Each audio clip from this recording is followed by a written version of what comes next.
I used to have this idea or perception that being a missionary was someone who's trained, or they go off to a far off country and share the gospel with people somewhere far away. But it's really exciting to know that if you're a follower of Christ, you're a missionary wherever you are, wherever you where you live or work or play.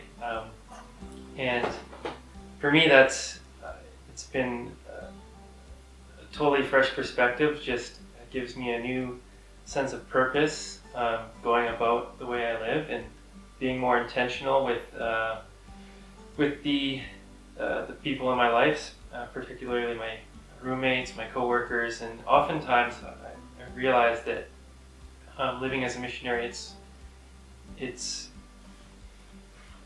the best moments I've experienced are really just listening to people and just being present, and then God will make opportunities to talk about Jesus, and out of that have come some really good conversations, just being present and knowing that just to be prepared to, if the opportunity arises, to share Jesus whenever the time comes, and not worrying about it, and just asking Jesus to help me walk faithfully into this situation, in this moment.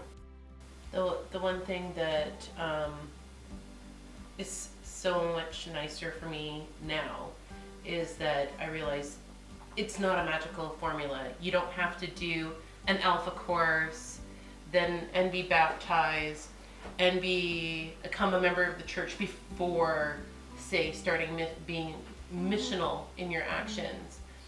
Two things to building on what you said. First is, if you look throughout the New Testament, when Christ calls the disciples, almost every time the first thing he does is send them out right away. It doesn't take long. Once they profess to follow him, he sends them out. And when he sends them out, what does he tell them to do? He tells them to testify. Well, what does it mean to testify? Think court. When you go into court and you give testimony, and the lawyer asks you, or the prosecutor, or whoever asks you questions, they're asking you about what you know. So all you do, all it takes is saying what you know about Christ. You don't have to know everything. You just have to know what he's done in your life, and you testify to that. And say, these are the facts. This is what's changed. This is what Christ has done for me. And nothing more, nothing less. And another great thing about that is Jesus said to go disciple the nations, not to convert the nations. Mm-hmm. That takes off a lot of pressure, because it's not my job, nor do I want the job to convert people.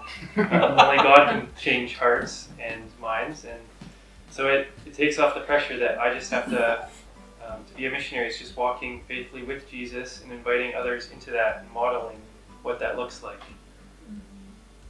It's such a good challenge to, are we aware of what God is doing in our life, that we could share it with someone when they bring up similar struggles, or when I'm meeting a mom at the park and we're talking about mom guilt and feeling like a failure. Am I aware of how Christ saves me from living as my sole identity as failure? And can I share that? It's that act of being aware of what God is doing in our life so that we can share it.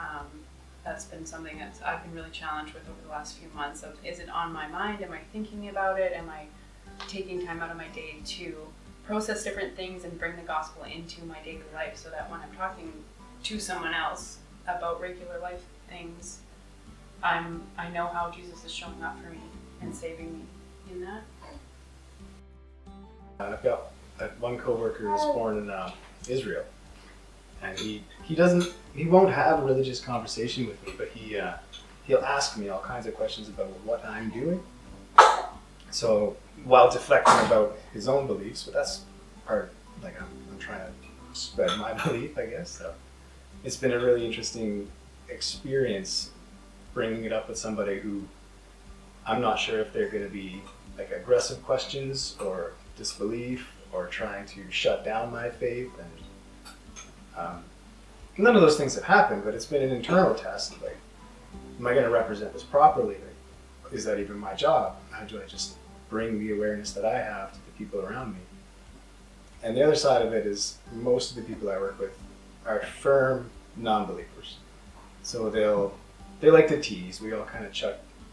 What's a polite way of saying chucking jokes at each other?